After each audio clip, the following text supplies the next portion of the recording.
And hello, we are live again. Now I have Cameron here with me. Hi, Cameron. Thank you for being here today. My pleasure. Hello. Hello. We're going to dive right in. Please introduce yourself and tell everybody what it is that you do. My name is Cameron Scott, and I'm a men's life coach with Cameron Scott Life Coaching, and happy to be here with you today.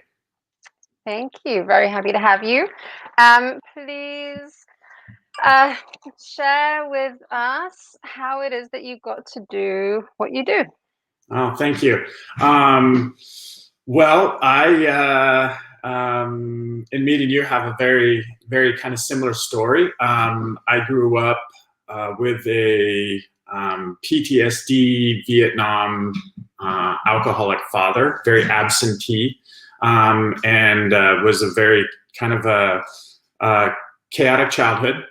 And as I moved into my early teens, I started replicating the one thing that scared me the most as a child. And so I started drinking and,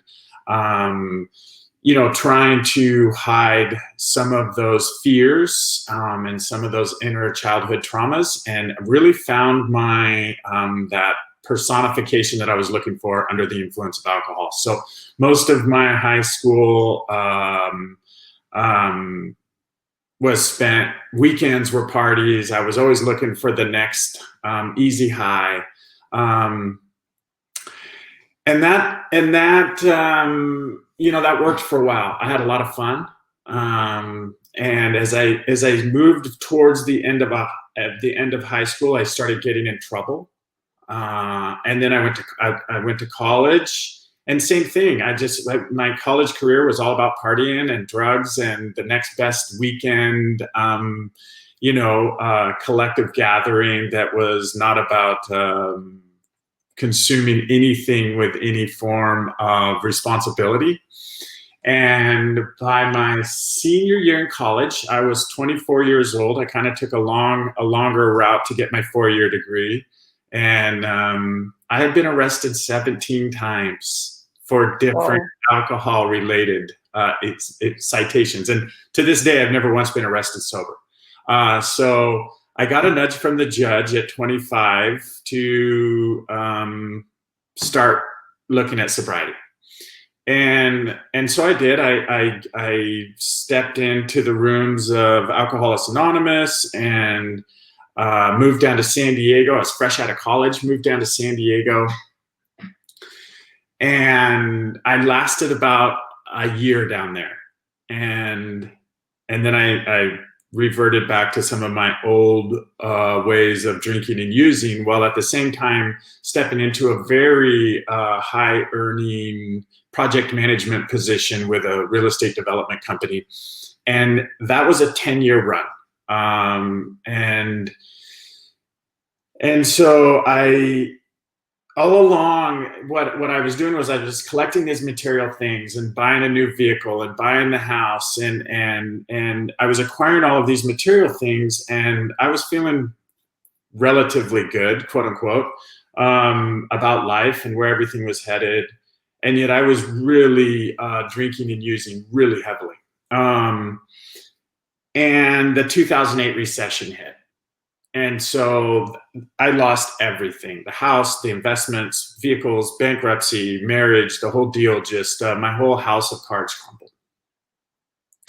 And so at the age of 35, which was 11 years ago, 2009, April 15th, 2009, I attempted suicide in a drug-induced, alcohol and drug-induced blackout.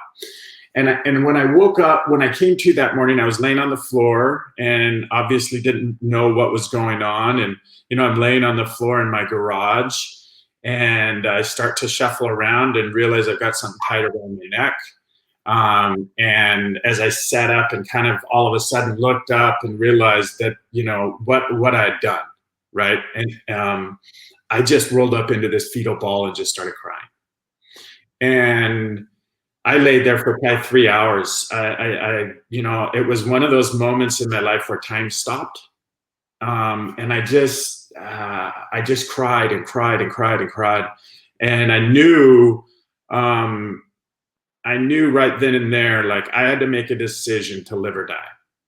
And so I got on the phone, I called outpatient rehab, and the next day I walked into outpatient rehab and have been sober from those vices that almost took my life 11 years ago. And obviously that decision to I was living in an empty house. My ex-wife and I had separated. She had moved out. All I had was like a lawn chair, and this is coming from somebody who, you know, a year before was flying around in private jets and playing on yachts, and really had a really fun run in San Diego. But I was in this house alone, and when I stepped into outpatient rehab, I was frustrated. I was scared, you know, totally isolated from everybody and everything around me. And I had a therapist, my therapist in there, who I still work with today as one of my coaches. One of the first transformational shifts in my life. When I went in to introduce myself, I was telling stories instead of telling truths. And he asked me to be quiet and put my hand on my heart. And honestly, Emily, the minute my hand hit my heart and I took a breath, I started crying again, right? And so for the next 28 days, I had to sit in that outpatient room surrounded by 25 to 30 people with my hand on my heart. And he's the first person that ever really saw through all of my BS and all of the stories and the chameleonizing of capabilities that I had to step into any environment and look and be the part but not be real. And so that as a 35-year-old man having connected to his heart for the first time, like that was the beginning of my healing journey. And so about a year later, I moved from Southern California back up to Central Oregon, where I was born and raised. And again, kind of like starting over. At 35, I was living in a beat up motorhome in my mom's driveway, trying to figure out what to do with my life and knowing that I had to stay sober. And so, excuse me, about a year into my sobriety, maybe a year and a half, somebody suggested I go do yoga. And I was like, yoga? Guys like me don't do yoga. Yoga's not for guys like me, right? And so, you know, all along through my upbringing and through those traditional male mental formulas that we create, I already had an excuse for anything that didn't fit within my bandwidth of, you know, what I thought men should do. And what was really fascinating is, you know, as I'm laughing at her, as she's handing me my coffee and I'm driving away, I realized, like, you have no clue what yoga is. And obviously you need to go try it. So the next morning that afternoon, I enrolled in my first hour and a half vinyasa hot yoga class, because it was like, you know, it was the hardest one in the show and I've got to show up and be all macho. And I got my ass kicked. Yeah. I was going to say. That was one of the hardest things I've ever done, physically, emotionally. You know, I was watching people trying to figure out how to do a downward dog and an upward dog and figure all this stuff out. But at the end of that class, when we took that Shavasana pose, like, and that teacher had us connect to our breath and had us settle into the stillness. I mean, my body was racking. I was crying. You know, in this room full of people, I knew no one. I'd never been there before, and I'm back in the back corner crying on my mat. And again, it was that same type of realization as when I put my hand on my heart a year and a half before. Like, there's something powerful here. There's this energy. There's this thing that's moving inside of me, and I need to give it. I need to honor it, right? So, boom, I'm like, and maybe yoga was this, you know, it arrived in my life at the right point in time to be the catalyst for all the change that was to come. So yoga became a very, very strong practice in my life. It was a 5 to sometimes 7 day a week thing where I just, the next day I went and I was like, the next day I went, right? And all of a sudden yoga became a very strong foundation in my life. And so then, they're talking about meditation. And I'd never really done meditation. And yet a year and a half or two into my yoga practice, I was starting to compete with myself in the mirror. I'm trying to do, really, really technical poses. I'm competing with the person next to me. And all of a sudden I realized like you're not using yoga for what it's supposed to be, right? And so I started working with a renowned meditation teacher and yoga teacher, Rolf Gates, and we spent some time really diving into my meditation practice. And I began to, witness some of the things and stories that were creating, that were making me use yoga as a grandstand versus just my mat and connecting to my heart. And so yoga and meditation becomes this. Yoga, journaling, and meditation were these really consistent tools in my life for a couple of years. And all the while I'm changing, right? For the first time in my life, like these practices, these ancient practices, after having tried all the different medications and all the different psychotherapies that I could find to try to find balance and some form of grounding in my life, it was these ancient practices that started to really heal me from the inside out. And not too long after the deep dive into yoga and meditation, I got a invitation from one of my yoga teachers, like, "Hey, Cam, I have this friend coming to town. He's going to do a breathwork class. I really think you should come check it out." So, okay, like everything else so far in this journey, I just showed up. I didn't do any research. I didn't know what we were doing. I thought we were going to meditate. And we did this very profound, transformational, deep breathing class that literally was one of the biggest transformational moments on my healing journey.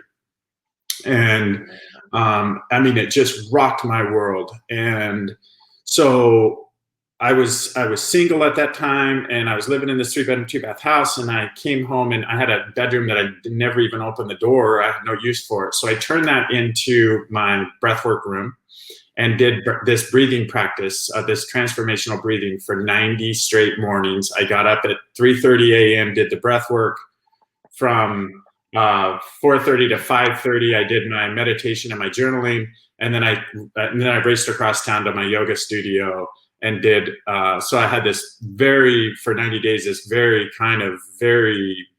almost like army boot camp soul journey, right? And it was just breath work, meditation, journaling, yoga every morning. And then I went out and worked for 10 hours a day. At the end of that 90 days, it was the first time in my life where I knew like I could finally rest. I could finally be comfortable in stepping off of that anxiety and depression medication that I had been mostly on, but trying to find other tools. So I stepped away from that and have never had to revert back towards those type of tools. And so what's happened is in the journey towards trying to just heal myself and understand that as a man, I still have those old stories about how men are supposed to act and be and behave and feel. And what's been really probably the biggest eye opener for me is when people used to talk about like energy readings and energy this and emotions and feelings, right? I kind of turned a poo-poo-y attitude towards it. And now it's like I have zero doubt that we stuff energy and we stick these traumatic experiences and we stick our unrealized expectations and our shame and our failure, man, woman, whatever it is, we hold that stuff. And these tools have completely allowed me to see that and experience the releases of some of these traumatic experiences and, self-doubt, self-loathing, all of these things that so many of us experience. And so I became a breathwork coach, kind of. I had no intention of ever teaching, right? The breathwork was deep in my practice, just like so many of us go in to go get our 200-hour yoga certification, to deepen our practice. And next thing, we're teaching a class, or they're teaching a class, right? And so all of a sudden, I was teaching breathwork, still really heavily involved in my yoga community and meditations. And my day job, I'm a custom home builder and have been in the construction world for about 25 years. So,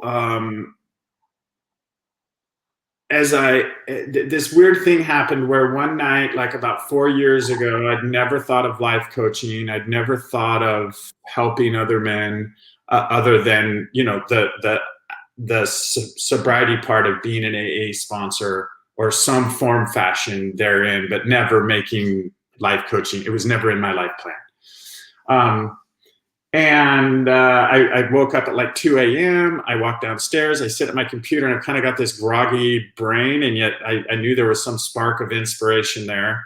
And all of a sudden, my fingers hit the keyboard, and I type in men's life coaching, and all of these men come up, and I'm like, I'm doing this research, and all of a sudden, I'm feeling in my body one of the most profound, like deep callings. Right. And it was like, this is what you're supposed to do. And I'm like, nah, I'm a home builder. Right. And yet I still go and do the research for the best certification classes online. And I'm like, well, you're teaching breathwork classes. So you know what's going to happen if you enroll in this. You're going to do this thing and end up becoming a life coach. And so I spent like a month or so really journaling about this feeling, this calling that I was experiencing to be a part of an answer in my life. So I enrolled and got all certified to be a life coach and started Cameron Scott Life Coaching. And similar to what you shared with me, I started out just kind of word of mouth, one-on-one, doing these one-on-one sessions, and then things have started to, the universe really has this funny way of inspiring us and motivating us when we give 100% and we move from that place of heart and soul. And it's been truly fascinating over the past 4 to 5 months as my life coaching platform has started to blossom, and I've stepped in with, pure intent and pure passion. And all the doors that are opening and the opportunities that are coming my way, and as my life coaching platform is growing, and I'm starting to see the men that I'm working with use the same tools that I've been able to use on my journey. I sat down one day about a year ago, and I wrote down my 10-year financial investment that I've spent. And tracked all the costs from, yoga to meditation to retreats to all the different people I've worked with. And it was a very large sum of money, right? Basically it was almost like what I would love to have in my retirement account. And for me, my journey was stepping away. My path wasn't the same, and no paths are the same, but my goal wasn't to stick money away and sit on a bunch of money as I was getting old. My goal in life was to spend whatever amount of money I had to spend to heal myself and to find happiness and joy and self-love for the person that I am. And so it took a very big investment.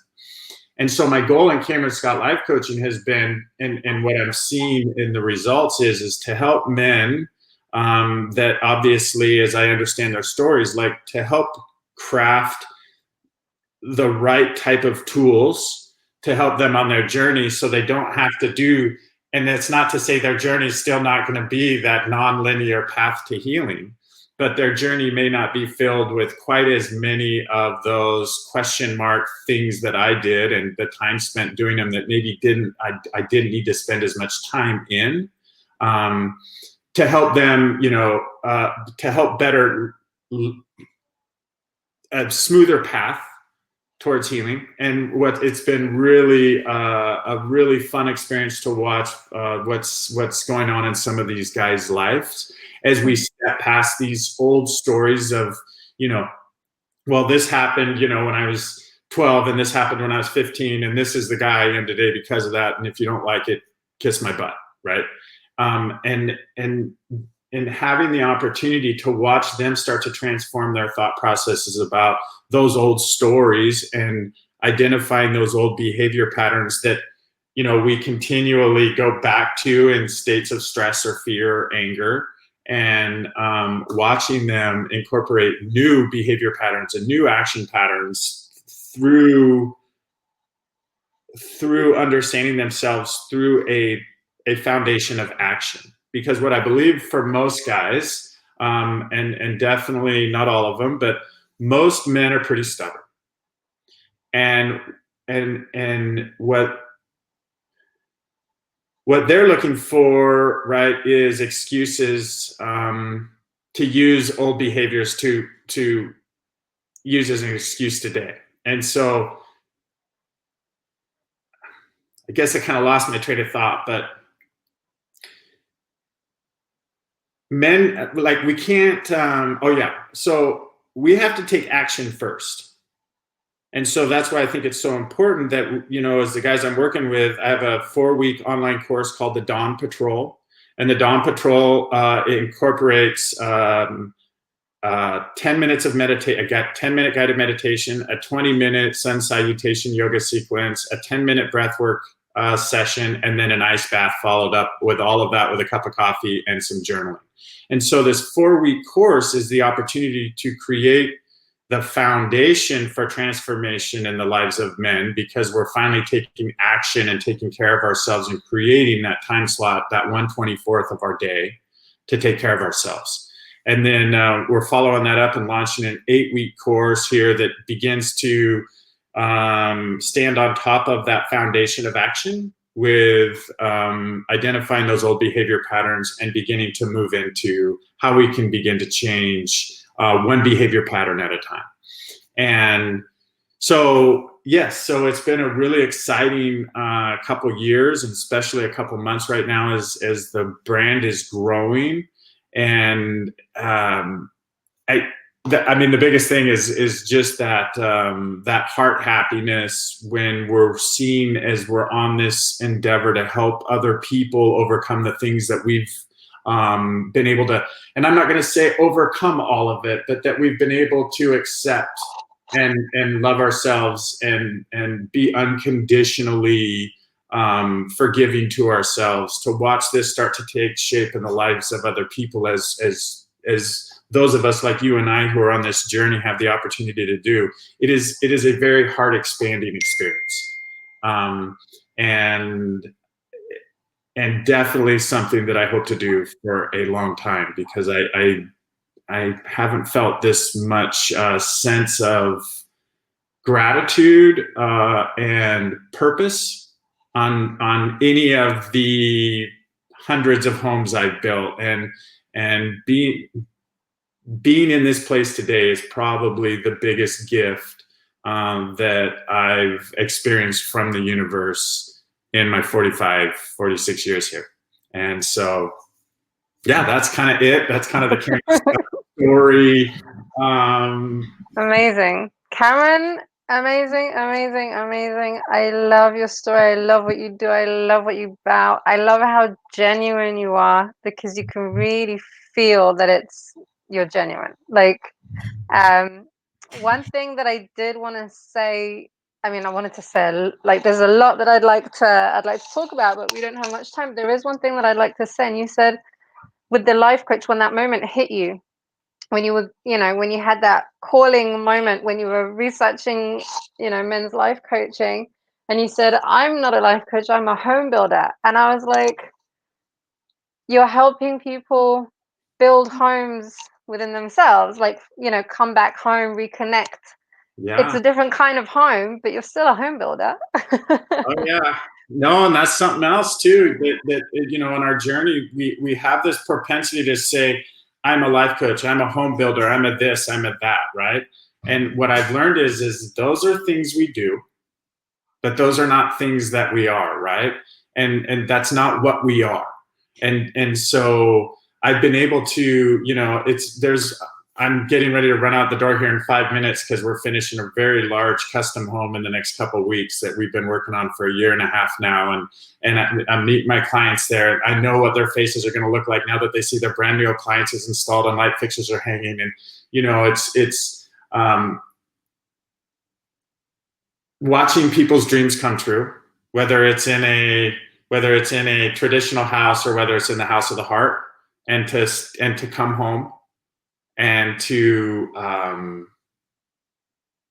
be a part of that journey for people is I'm forever humbled and honored and grateful to be a part of that journey, physical home or heart home.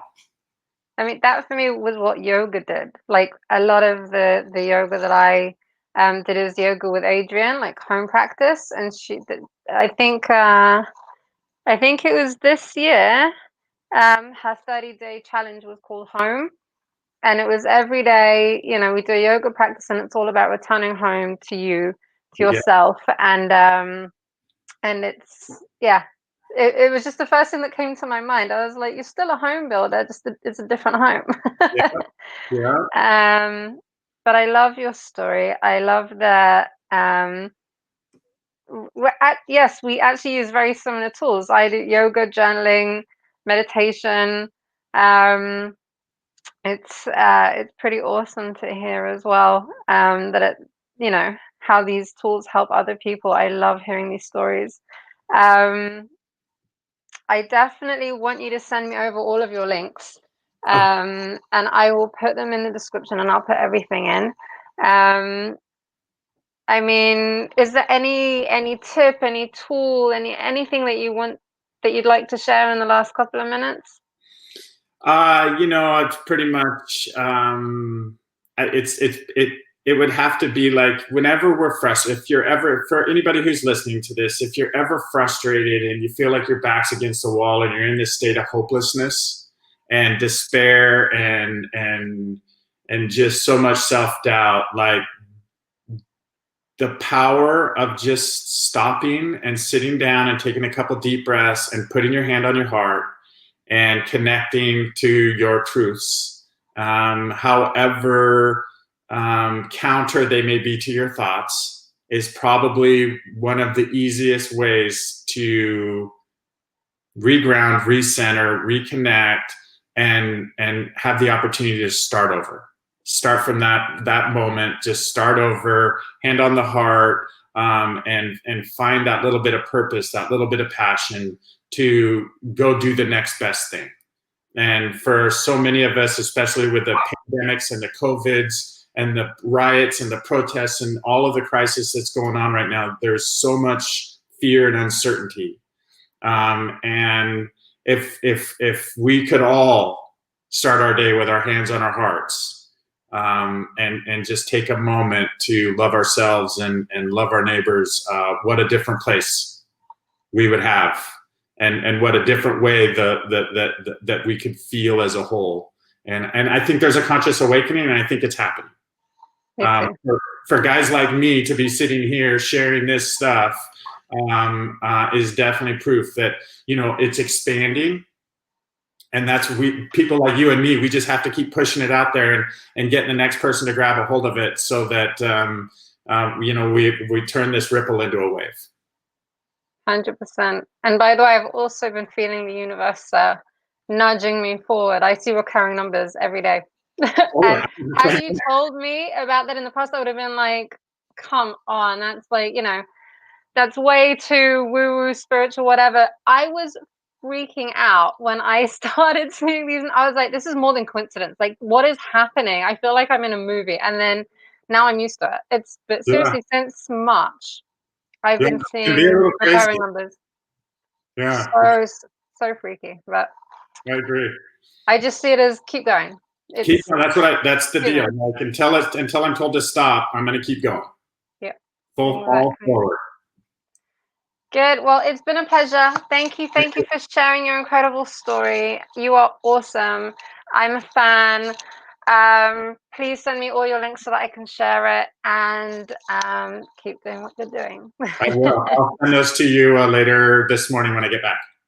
Awesome. Okay, Emily. Thank you so All much. right. Thank you. Okay, bye. Bye.